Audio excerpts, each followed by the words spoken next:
नमस्कार विद्यार्थी मित्रांनो. कोपरगाव तालुका एज्युकेशन सोसायटीचे के.व्ही. रोमारे कला वाणिज्य व विज्ञान कनिष्ठ महाविद्यालय कोपरगाव आयोजित या ऑनलाईन लेक्चर सिरीजमध्ये मी प्राध्यापक जयदुर्गजी आहे आपलं सहर्ष स्वागत करतो. सहकारी विपणन संस्था आपण या ठिकाणी अभ्यासल्या. या सहकारी विपणन संस्थेच्या माध्यमातून जो स्वाध्याय आहे तो आपल्याला या ठिकाणी अभ्यासायचा आहे. या व्हिडिओमध्ये सहकारी विपणन संस्थेच्या संदर्भातील जो स्वाध्याय आहे तो आपण या ठिकाणी सविस्तरपणे अभ्यासणार आहोत, की ज्यामध्ये जे प्रश्न आहेत उपप्रश्न आहेत ते या ठिकाणी आपण सखोल अभ्यासण्याचा प्रयत्न करतोय. साधारणतः पहिला प्रश्न या ठिकाणी आपण अभ्यासतोय की खाली दिलेल्या पर्यायामधून योग्य पर्याय निवडून विधाने पूर्ण करा व पुन्हा लिहा या प्रकारचा प्रश्न दिला गेलेला आहे. या उपप्रश्नामध्ये पहिला जो काय प्रश्न दिला की शेतमालाची प्रतवारी व प्रमाणीकरण हे सहकारी संस्थेचे कार्य असते. हे सहकार्याचे कार्य असते की ज्यामध्ये विपणन सहकारी संस्थेचे कार्य असते. या प्रकारे तुम्हाला उत्तर द्यायचं की विपणन संस्थेचे कार्य असते किंवा विपणन सहकारी संस्थेचे कार्य असते. या प्रकारे तुम्हाला उत्तर दाखल यापणे उत्तर द्यायचे. दुसरा प्रश्न असणार आहे यामध्ये भारतातील पहिली सहकारी विपणन संस्था येथे स्थापन झाली की येथे स्थापन झाली याचा अर्थ हुबळी येथे स्थापन झाली ही या ठिकाणी अचूक उत्तर असते. तिसरा प्रश्न असणार आहे की शेतकऱ्यांना आपला शेतमाल अभावामुळे मिळेल त्या किमतीला विकावा लागतो. कशाच्या अभावामुळे मिळेल त्या किमतीला विकावा लागतो? साठवणुकीच्या अभावी. शेतकरी सभासद आपल्या शेतमालाची साठवणूक करू शकत नाही म्हणून ते काय आपला शेतमाल आहे त्या किमतीला बाजारपेठेमध्ये विकण्यास त्या ठिकाणी तयार होतात की ज्याचं कारण की साठवणुकीचा अभाव हे उत्तर अपेक्षित आहे. पुढील प्रश्न जर आपण बघितला की सहकारी खरेदी विक्री संस्थांचा मुख्य उद्देश तत्वावर शेतमालाची खरेदी विक्री करणे हा होय. कशाच्या तत्वावरती की सहकारी तत्वावर शेतमालाची खरेदी विक्री करणं असतो. पुढील प्रश्न जर बघितला की विपणन सहकारी संस्था शेतमालाच्या खरेदी विक्री कार्याबरोबरच क्रिया पार पाडतात. कुठल्या क्रिया पार पाडतात? त्या ठिकाणी आर्थिक क्रिया पार पाडतात की ज्यामध्ये विपणन सहकारी संस्था शेतमालाच्या खरेदी विक्री कार्याबरोबर विपणन क्रिया पार पाडतात असंही तुम्ही म्हणू शकता. विपणन क्रिया आपल्याला माहिती आहे की ज्यामध्ये वाहतूक असेल, साठवणूक असेल, प्रतवारी करणं असेल, या सर्व प्रकारच्या प्रमाणीकरण करणं असेल, शेतमालात एकत्रीकरण, या सर्व ज्या विपणन क्रिया आहेत या सर्वांचा समावेश या विपणन सहकारी संस्था शेतमालाच्या खरेदी विक्री कार्याबरोबर विपणन क्रिया पार पाडते. या प्रकारचं उत्तर त्या ठिकाणी तुम्हाला अपेक्षित असेल. पुढील जर आपण प्रश्न बघितला की विपणन सहकारी संस्था सभासद शेतकरी शेतमालाच्या तारणावर ठराविक रक्कम म्हणून देतात. ठराविक रक्कम काय म्हणून देतात? उचल म्हणून देतात. हे त्या ठिकाणी अचूक उत्तर असणार आहे. सहकारी विपणन संस्थांमुळे शेतकऱ्यांची पासून मुक्तता होते. शेतकऱ्यांची कोणापासून मुक्तता होते की मध्यस्थांपासून. सहकारी विपणन संस्थांमुळे शेतकऱ्यांची मध्यस्थांपासून मुक्तता होते. हे त्या ठिकाणी अचूक उत्तर असणार आहे. पुढील प्रश्न जर आपण बघितला की शेतमालाच्या बाजारातील किमती ठेवण्यासाठी विपणन सहकारी संस्था कार्यरत असतात की शेतमालाच्या बाजारातील किमती स्थिर ठेवण्यासाठी विपणन सहकारी संस्था कार्यरत असतात. या प्रकारचं विधान त्या ठिकाणी द्यायचं की स्थिर बाजारपेठेतील शेतमालाची किंमत ही स्थिर ठेवण्याकरिता सहकारी विपणन संस्था कार्यरत असतात. हेच त्या ठिकाणी अचूक त्या ठिकाणी उत्तर द्यायचे. ब प्रकारचा उपप्रश्न आपण अभ्यासतो की जोडा लावा की ज्यामध्ये नाफेडची स्थापना हा पहिला प्रश्न या ठिकाणी आपण लक्षात घेतोय.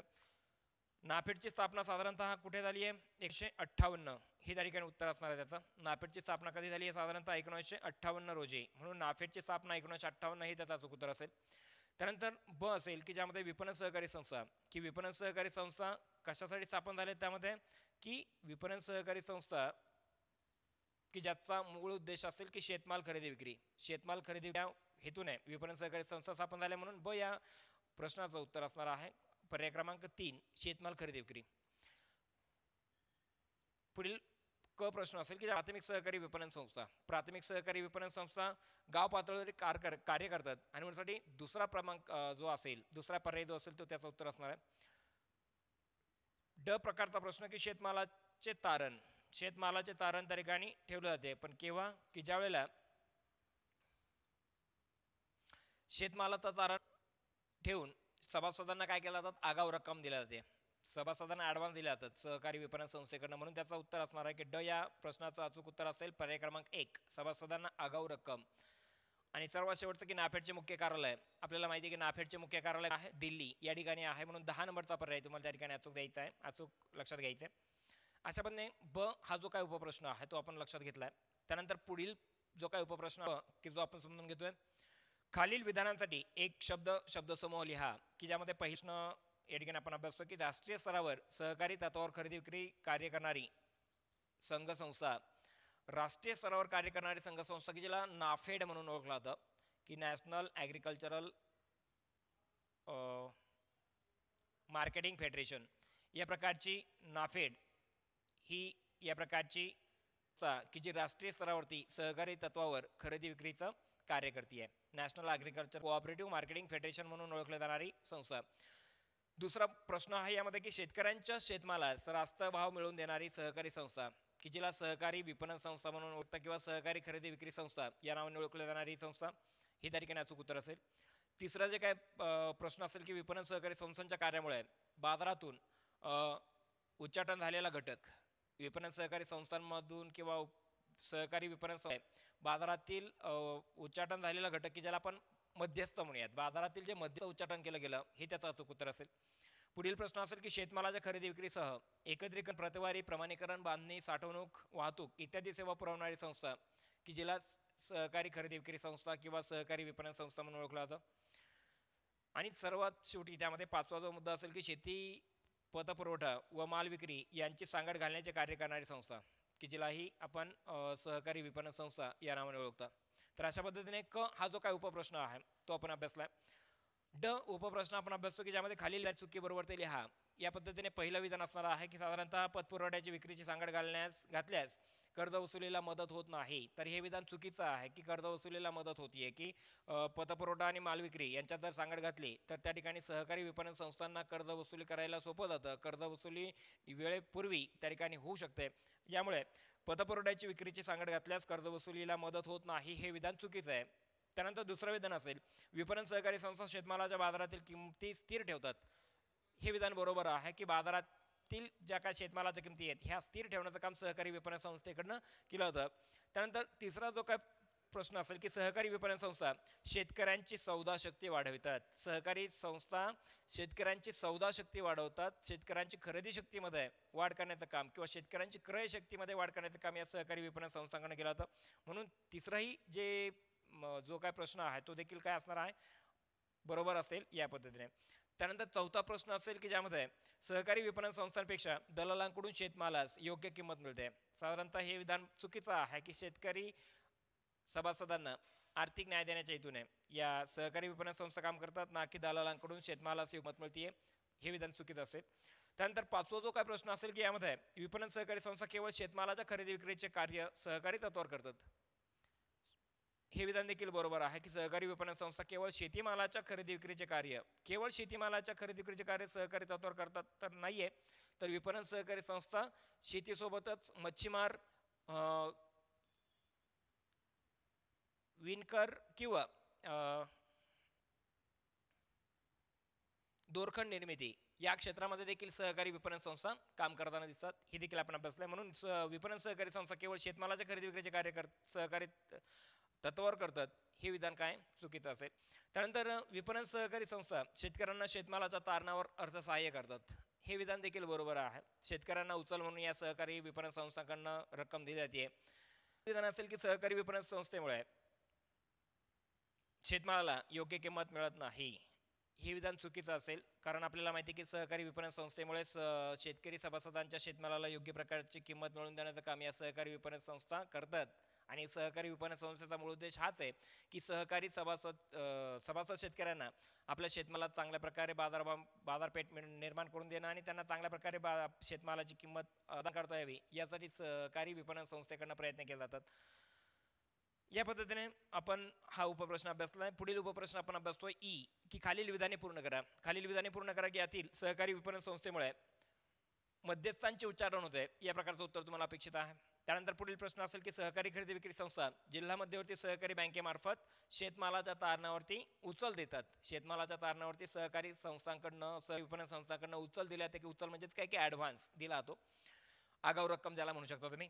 त्यानंतर नाफेडचे मुख्य कार्यालय येथे आहे. साधारणतः नाफेडचे मुख्य कार्यालय दिल्ली येथे आहे. हे उत्तर तुम्हाला द्यायचे.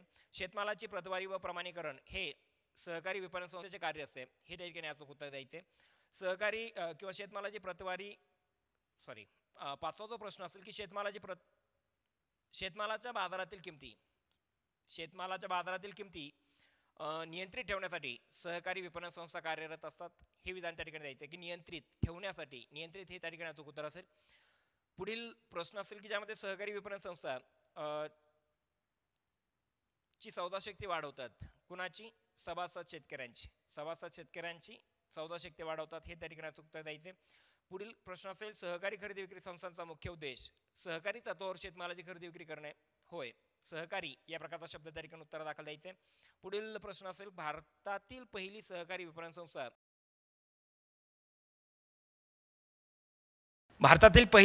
विपणन संस्था 1915 साली हुबळी या ठिकाणी स्थापन झाली. हे आपण लक्षात घ्यायचे. तर अशा पद्धतीने या प्रकारचा उपप्रश्न आपण अभ्यासलाय. पुढील उपप्रश्न आपण अभ्यासतोय की अचूक पर्याय निवडा. अचूक पर्याय निवडा की यातील जिल्हा विपणन संघ जर आपण म्हटलं तर त्या ठिकाणी त्याच्या समोरचा जो पर्याय असेल की जिल्हा स्तर ही त्याचा अचूक उत्तर असेल. त्यानंतर दुसरा प्रश्न असेल की पहिल्या रकान्यामध्ये ब्लँक ठेवले आणि दुसऱ्या रकान्यामध्ये राज्यस्तर म्हटलं की राज्यस्तरावरती काम करणारा राज्य विपणन संघ या प्रकारचं उत्तर त्या ठिकाणी अपेक्षित असणार आहे.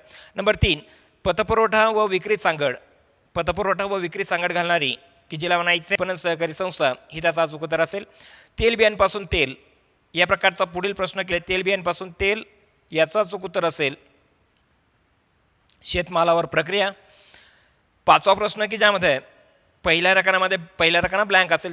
दुसरा रकाना की ज्यामध्ये शेतमालाचं तारण ठेवून काय दिले जाते? उचल दिली जाते. म्हणून या ठिकाणी पाचव्या प्रश्नाचं उत्तर असणार आहे उचल, की जे शेतमालाचं तारण ठेवून त्या ठिकाणी ती उचल दिली जाते. आणि पुढचा जो प्रश्न आहे की नाफेडचं मुख्य कार्यालय हे कुठे आहे? साधारणतः दिल्ली याने आहे. म्हणून दिल्ली या ठिकाणी उत्तर तुम्हाला द्यायचं आहे. तर अशा पद्धतीने या प्रकारचा उपप्रश्न तुम्ही पूर्ण करायचं आहे, लक्षात घ्यायचं आहे. साधारणतः पुढील जे काही प्रश्न आहेत की एका वाक्यात उत्तरे लिहा. की विपणन म्हणजे काय? की शेतमालाच्या खरेदी विक्री संदर्भातील व्यवस्था निर्माण करून देणं. शेतमालाच्या खरेदी विक्री संदर्भातील ज्या सर्व कार्यांचा समावेश या सहकारी विपणन संस्थेमध्ये होतो म्हणून विपणन. आणि इथे सहकारी विपणनपेक्षा विपणन म्हटलं गेलं आहे. विपणन म्हणजे काय? शेतमालाची खरेदी विक्री किंवा शेतमाल व व्यावसायिक सेवा यांची केली जाणारी खरेदी विक्री की ज्याला विपणन म्हणून लक्षात घ्यायचं. हे या ठिकाणी अचूक उत्तर द्यायचे. विपणन सहकारी संस्था शेतकऱ्यांना कशाच्या तारणावर अर्थसहाय्य करतात? तर शेतमालाच्या तारणावरती अर्थसहाय्य या सहकारी विपणन संस्थाकडून केला होता. विपणन सहकारी संस्था शेतमालाच्या खरेदी विक्री कार्याबरोबरच कोणती कार्य पार पाडतात? तर अनेक प्रकारची कार्य या सहकारी विपणन संस्था पाडली जातात की ज्यामध्ये शेतमालाचं एकत्रीकरण, शेतमालाची साठवणूक, शेतमालाची वाहतूक, प्रमाणीकरण, प्रतवारी या प्रकारच्या किंवा शेतमालाला चांगल्या प्रकारची बाजारपेठ निर्माण करून देणं आणि बाजारपेठेमध्ये चांगल्या प्रकारची किंमत शेतकरी सभासदांना मिळवून देण्याचं काम या सहकारी विपणन संस्थेकडून केलं होतं. पुढील प्रश्न की शेतकऱ्यांना आपला शेतमाल कशाच्या अभावामुळे मिळेल त्या किमतीला विकावा लागतो? की साधारणतः साठवणुकीच्या अभावामुळे शेतकऱ्यांना आपला जो शेतमाल आहे तो बाजारपेठेमध्ये आहे त्या किमतीला विकावा लागतो. पुढील प्रश्न की नाफेड म्हणजे काय? की नाफेड ही एक राष्ट्रीय पातळीवरती सहकारी विपणन संस्था म्हणून काम करते. की राष्ट्रीय पातळीवरती या विपणन सहकारी संस्थेअंतर्गत सर्व जे काय कार्य पार पाडले जातात ते या नाफेड या संस्थेमार्फत पार पाडले जातात. की national agricultural produce marketing federation या नावाने ओळखले जाणारे नाफेड ही आपण लक्षात घ्यायची आहे. या पद्धतीने या प्रकारे उपप्रश्न अभ्यासला. आणि सर्वात पुढील जो उपप्रश्न की या पद्धतीचा की खालील वाक्यातील अधोरेखित शब्द दुरुस्त करून वाक्य पुन्हा लिहा. की त्यातील पहिला प्रश्न आहे की विपणन सहकारी संस्थांमुळे शेतकऱ्यांची ग्राहकांपासून मुक्तता होते. तर ग्राहकांपासून शेतकऱ्यांची मुक्तता होत नाही तर मध्यस्थांपासून मुक्तता होते. म्हणून ग्राहकांपासून हे अचूक उत्तर नसून मध्यस्थांपासून हे अचूक उत्तर त्या ठिकाणी अपेक्षित असणार आहे. नंबर 2 आहे सहकारी विपणन संस्था मध्यस्थांची सौदाशक्ती वाढवतात. मध्यस्थांची सौदाशक्ती वाढवत नाही तर सभासद शेतकऱ्यांची सौदाशक्ती वाढवण्याचं काम सहकारी विपणन संस्थाकडे केलं होतं. तिसरा प्रश्न असेल की भारतात पहिली विपणन संस्था मद्रास प्रांतात स्थापन झाली. मद्रास प्रांतात स्थापन नाही झाली तर ती मुंबई प्रांतातील हुबळी या ठिकाणी स्थापन झाली. हे अचूक उत्तर त्या ठिकाणी असेल. विपणन सहकारी संस्थांचा कारभार हुकुमशाही पद्धतीने चालतो तर लोकशाही पद्धतीने चालतो. हे अचूक उत्तर त्या ठिकाणी द्यायचे. शेतमालाच्या बाजारातील किमती अस्थिर ठेवण्यासाठी विपणन सहकारी संस्था कार्य करतात. अस्थिर ठेवण्यासाठी नाही तर स्थिर ठेवण्यासाठी विपणन सहकारी संस्थाकडनं काम केलं जातं. अशा पद्धतीने या प्रकारचा प्रश्न की जो खालील वाक्यातील अधोरेखित शब्द दुरुस्त करून वाक्य पुन्हा लिहा या प्रकारचा प्रश्न आपण अभ्यासला. पुढील प्रश्न आपण अभ्यासतो की गटात न बसणारा शब्द शोधा. गटात न बसणारा शब्द की ज्यामध्ये शेतमालाचं एकत्रीकरण, घर बांधणी, शेतमालाची बांधणी आणि शेतमालाची वाहतूक. तर यामधील जो गटात न बसणारा शब्द आहे की तो घर बांधणी असेल. हे आपण लक्षात घ्यायचे. दुसरा जो काय प्रश्न असेल यामध्ये नाफेड, भागीदारी संस्था, राज्य सहकारी खरेदी विक्री संघ आणि जिल्हा मध्यवर्ती सहकारी खरेदी विक्री संघ यातील जी गटात न बसणारा शब्द की त्याला भागीदारी संस्था म्हणून आपण लक्षात घेता. कारण भागीदारी संस्था हा वेगळा घटक त्या ठिकाणी दिसून येतो आहे. या पद्धतीने आपण लक्षात घेतलं. पुढील जो काय प्रश्न आहे या प्रकारचा की योग्य क्रम लावा. आता योग्य क्रम लावायचं म्हटलं तर यामध्ये साधारणतः बांधणी, शेतमाल विक्री, प्रतवारी एकत्रीकरण, साधारणतः एकत्रीकरण हा पहिला घटक असेल. सोबतच शेतमालाची प्रतवारी केली जाईल हा दुसरा घटक असेल. नंतर शेतमालाची बांधणी केली जाईल आणि शेतमाल विक्री या प्रकारचा क्रम आपण या ठिकाणी लावायचा आहे. ठीक आहे. आता खालील संज्ञा स्पष्ट करा. नाफेड, व्यापारी संस्था, राज्य सहकारी खरेदी विक्री संघ किंवा जिल्हा मध्यवर्ती सहकारी खरेदी विक्री संघ आणि प्राथमिक खरेदी विक्री संघ या संस्था या सर्व ज्या संज्ञा आहेत हे तुम्ही तुमच्या पुस्तकाच्या माध्यमातून रेफरन्स संदर्भ या प्रकारच्या संज्ञा स्पष्ट